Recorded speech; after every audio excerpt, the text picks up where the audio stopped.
And from the national headquarters of RT America in our nation's capital, hello again, everybody. I'm Rick Sanchez, and here we go again. I want to begin this newscast by showing you a headline. This is interesting. This is from today's Jerusalem Post. I found this morning, and I wanted to share it with you. Here it is. It says, Iran is killing gays.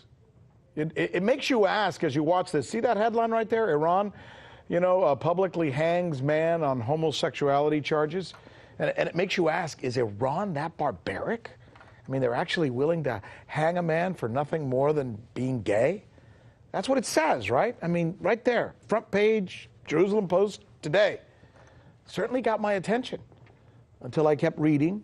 And then I found out in the fourth paragraph of the story, it says, yes, the man was probably gay, but he was also accused of kidnapping and possibly raping two 15-year-old boys. Kidnapping and possibly raping two 15-year-old boys.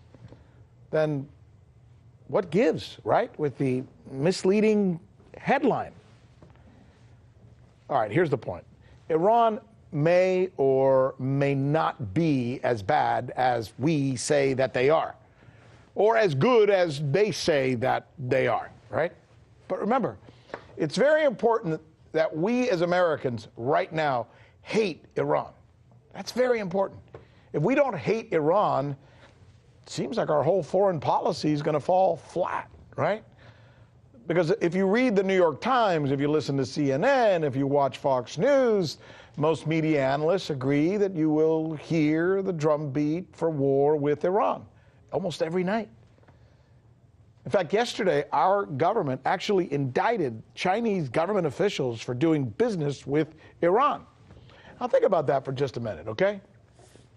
We, the United States of America, the proclaimers of democracy, of free and open markets, and of individual liberties, are threatening to put Chinese business people in jail for doing business with someone that we don't like.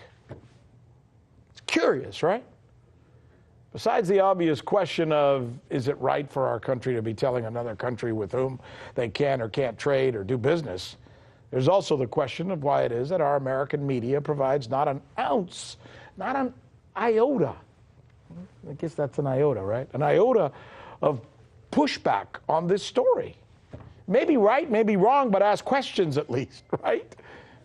Meanwhile, the Trump administration, now filled with self-avowed hawks like John Bolton, appear to be beating the drums for war with Iraq on a daily basis.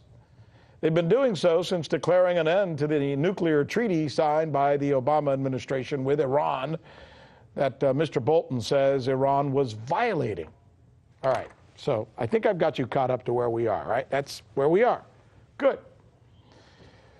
Well, no, because today something weird happened. Something really weird happened at an intelligence briefing with reporters in something that can only be described as a slip of the tongue, or perhaps Dan Coates forgot to read his marching orders.